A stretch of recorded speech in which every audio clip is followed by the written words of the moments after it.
Everyone uses ChatGPT, but not to its full potential. Most people are only scratching the surface, and even power users won't know some of the tricks I'm about to share.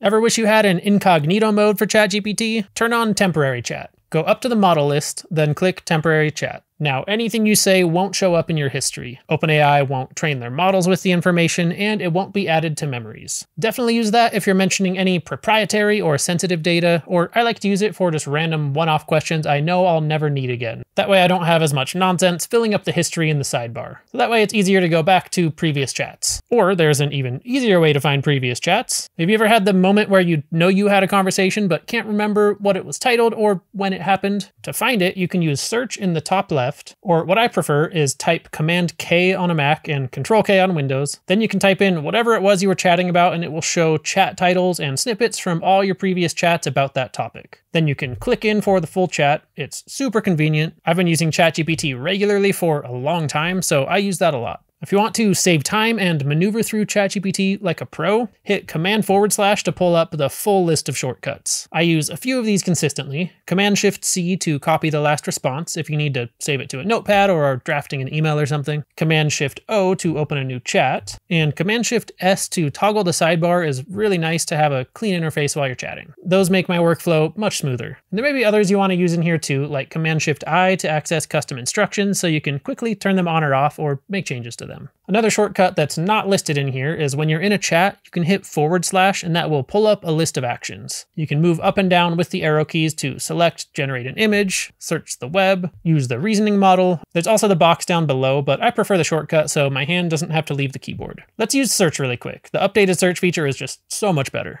So I want to see some maps during the Roman Empire. Now it displays multiple images I can click through. Then there's clickable sources within the chat for further reading. And if you click sources at the bottom, it will pull them all up on the side. This is awesome. You can pull up anything, then continue chatting about it all in one interface. And now this is much more directly competing with Perplexity and Google. ChatGPT is pretty good at using search when needed, but not always. So just remember to ask it to search anytime you need updated information, or reprompt it if it comes back and seems like a search could have been beneficial. This list of AI robotics advancements doesn't seem fully up to date, so I'll ask it for more recent examples. And those look perfect.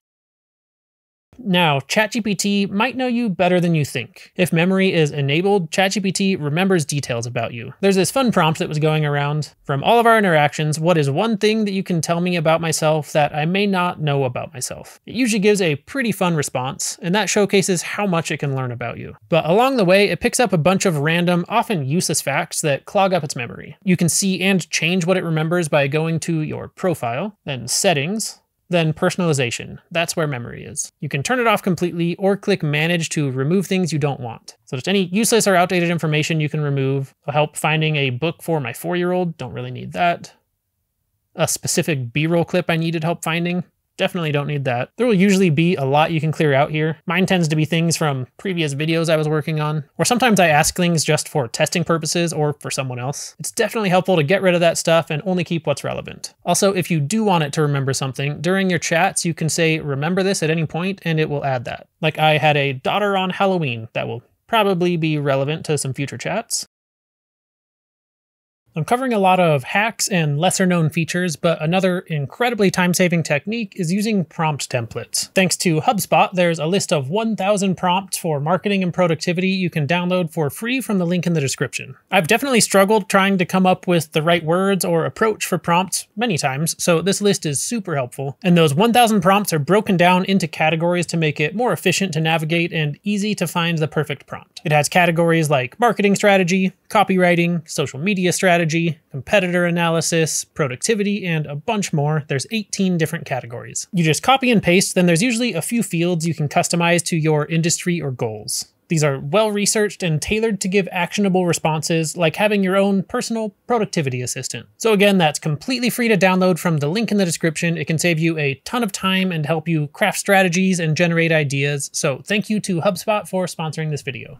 And back in that same spot, right above memory, is custom instructions, which are a little different. I think of memory like having a personal assistant who remembers your preferences and history over time. Then custom instructions are like giving specific directions for how you want that assistant to act in the moment, and and across all chats. I keep mine pretty basic, just a few things about me up top. Then the section about how you'd like ChatGPT to respond, I start with asking it not to give as many disclaimers and just assume I'm aware of general precautions. That way it's not as naggy. Also, I ask it to be concise unless asked otherwise, not to apologize, and to prioritize correctness. I don't go beyond that because that's all I want applied universally to every chat. But if there's ever any little annoyances you find keep popping up, see if you can get rid of them here. Another housekeeping tip, back in these 3 dots, you can also archive, and that's different from deleting. That will remove it from your history to clean it up a bit, but it will still pull up if you search for it. You can find all your archived chats again by clicking your profile, settings, then under general is archived chats. Manage will open them all up. You could also archive all chats if you want, or delete all chats. And the last one in here under data controls, there's improve the model for everyone. This defaults to on and allows OpenAI to use your content to train the model. That helps make the model better, but you may not want that. You can switch that off here. Definitely do that if you're using any proprietary or confidential information. And here's one I think most people won't know. I'll generate an image. This is another prompt using the memory feature that Linus Ekenstam posted, and I thought it was fun. Based on what you know about me, draw a picture of what you think my best possible life looks like. There it is. That is pretty accurate. And the part I wanted to show is you can have ChatGPT upscale and enhance images. I'll use this prompt, upscale this image, keep everything the same, but sharpen and enhance the details. Actually, that's the prompt I've used a few times before, but it didn't work this time. It just generated a new image, but this time it looks like maybe my wife is doing my work for me while I ride a bike. Even better. So I'll use that one and fix the prompt. Keep everything the same, but sharpen and enhance the details using the Python Pillow library. That's what's actually happening. It's not a native feature. And now it comes back with a file to download. Now here's the before and after. There's a big difference. Honestly, DALL-E is way behind on image generation. It has decent prompt adherence, but the aesthetics are rarely a style I would use for anything, so I hardly ever do. However, you can upscale and sharpen any image in here. So I'll pull in an image I took, then I'll use that same prompt. And this was a herd of muskox we came across in northern Alaska up near the Arctic Ocean. This image isn't super sharp. I was probably shivering when I took it. But now it's got some detail added. Or here's another example, this one's from Midjourney. It helps a lot with that one. And since it's using that Python library, you could also change the colors or adjust the contrast, all sorts of changes like that the same way. And also with images, you can inpaint to remove things or add a prompt to change them.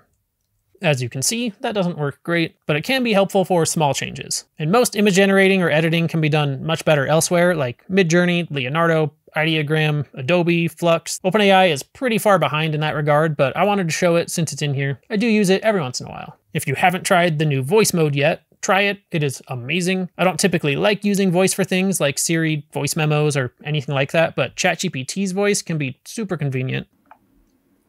What are some of the main benefits of using voice mode with you? Voice mode offers hands-free interaction, which is great for multitasking, like when you're hiking or driving. It also makes conversations more natural and allows for real-time feedback, which can be especially useful. Yeah, the hands-free part is really nice. I actually had you help me make a new schedule for myself while I was on a hike the other day. What are some other use cases like that? That's great to hear.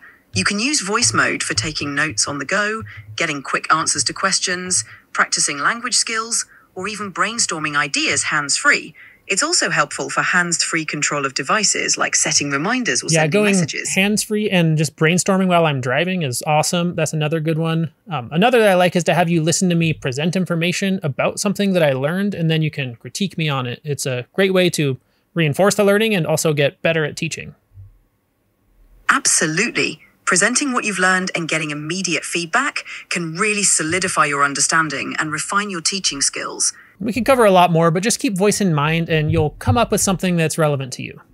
All right, most people know you can also upload images, which is incredibly useful and I use all the time for like identifying things, problem solving. I assume most people in school are answering all their homework this way, so I won't spend too much time on that, but I will link to a paper below that OpenAI released. I've covered it before, but it has all sorts of vision use cases, like identifying landmarks from obscure angles, recognizing food dishes and giving a recipe for them, understanding medical imaging, understanding jokes and memes, figuring out complex diagrams, recognizing emotions, or this one where it knew these were South Park characters. Very impressive. In addition to images, ChatGPT can also take in PDFs to analyze, summarize, and extract key points. What are the key revenue trends in this report? There's standalone paid tools that charge for this, but you can do it right within ChatGPT.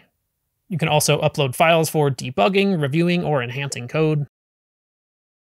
Another really useful one is uploading spreadsheets or text files for data analysis. It can perform calculations, visualize data, or find trends. It does this incredibly well. Here was a dataset I got from Kaggle that had different types of info about 721 Pokemon. Although everyone knows the original 150 are the only ones that matter. Well, 151. Analyze this. Do you notice anything interesting? Right, it has some great observations, but where it gets really useful is visualizations. Visualize this data in different formats. Now it comes back with a bar chart, a pie chart, a stacked bar chart, and a scatter plot. And there's a lot more it can do than that. Also, a beta feature is you can switch these to interactive. There's endless use cases for the data analysis features. It is amazing. Those are some of the input formats it accepts, but you can also change the output format. There's basics like tables, bullet points, or checklists, or you can ask for different file types. Like it can export as a Word document instead of copying and pasting. Or if you had it generate a table, you can actually export that as a spreadsheet. Have you ever had to jump between tools or apps when writing a script or debugging code and just wished you could do the whole thing right in ChatGPT? Well, that's what Canvas offers. So I'll select that and it will open up into the canvas. This lets you create and edit in a separate dedicated environment. You can request edits, rewrites, or refinements directly in the canvas without disrupting your ongoing chat. So I'll add the script I'm working on, then say, check the script for accuracy. Now it goes through and adds comments right within the canvas, has some clarifications and improvements. How about, what are some analogies I can add? It gives me a big list and I can just ask it to add one and it will work it into the script.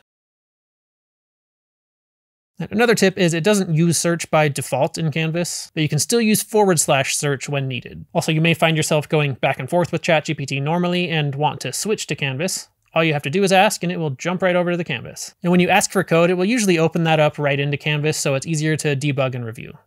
Now, have you ever wished you could keep consistent context across multiple chats? Projects makes that possible, and it's one of my favorite new features. So projects allow you to keep chats organized and contextually connected. One that I use a lot is for shorts. So I have a big list of types of hooks and example hooks that I uploaded to the project files. Then I have step-by-step instructions as well.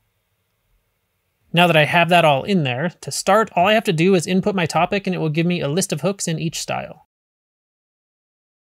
Now I can refine and pick one from there, then it will move on to the next step in the workflow. It's this whole collaborative process that speeds up short form creation a lot. I can script and film them really fast this way. I have like 30 plus shorts I've recorded, but never had the time to edit. The ones I do post have done pretty well though. I used to use custom GPTs for this type of thing, but projects are much better for most of what I personally need to use, largely because of the saved history. Custom GPTs are still good for very specific fixed behaviors, and they also have the benefit of exploring GPTs that others have made public. I'd say that's my main hack for custom GPTs. You don't have to build everything from scratch. If you have something you're thinking of creating, see if someone else already has.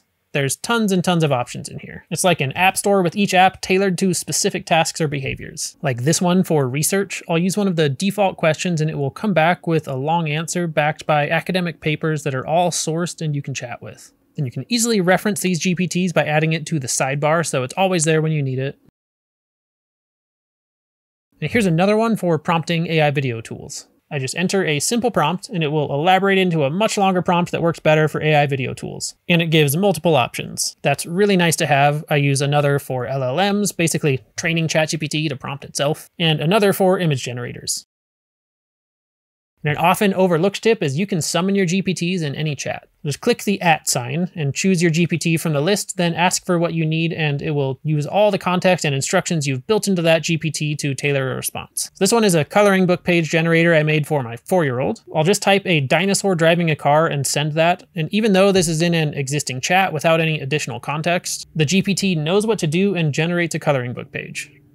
I'm going to give just a quick mention of O1 Pro, partially because it's so expensive, not many people are using it. Also, I don't feel like I'm remotely an expert with it, so I don't want to give bad advice. But it is amazing if you're prompting it well. It's like a turbocharged version of ChatGPT for advanced reasoning tasks. This graph shows how big of an improvement it is, and it shows where we're headed with the unreleased O3. Here's an example prompt to showcase this. You've consumed more information than anyone in the history of the world, and you've demonstrated an extraordinary ability to make connections among them. What are the most important non-consent consensus, not yet accepted, heretical, or even not yet hypothesized things that you've picked up in the in-betweens and connections or believed to be true based on everything you've learned. This came from X. I don't quite remember who posted it, but it's an awesome prompt. You can open the details and see what it's thinking about and all the steps it goes through in real time.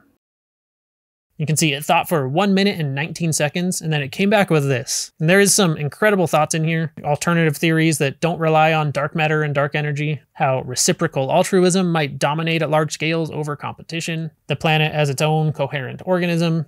Asking O1 Pro to go deep on one of these is where it gets a lot more impressive. This one about the alternatives to dark matter, it's a really technical deep dive. The amount of advancements and breakthroughs that are going to happen with what these models are becoming capable of is going to make the world a very different and hopefully better place. Those hacks should help you along your way to ChatGPT mastery. One thing I didn't cover is Sora, which comes along with a ChatGPT subscription. If you want to deep dive into that with a full guide covering every aspect, you can right here. And make sure to check out Futurepedia.io to find the best AI tool for every use case. Browse a curated list of AI tutorials, stay up to date with the latest AI innovations, and sign up for the free newsletter. Thank you so much for watching. I'll see you in the next one.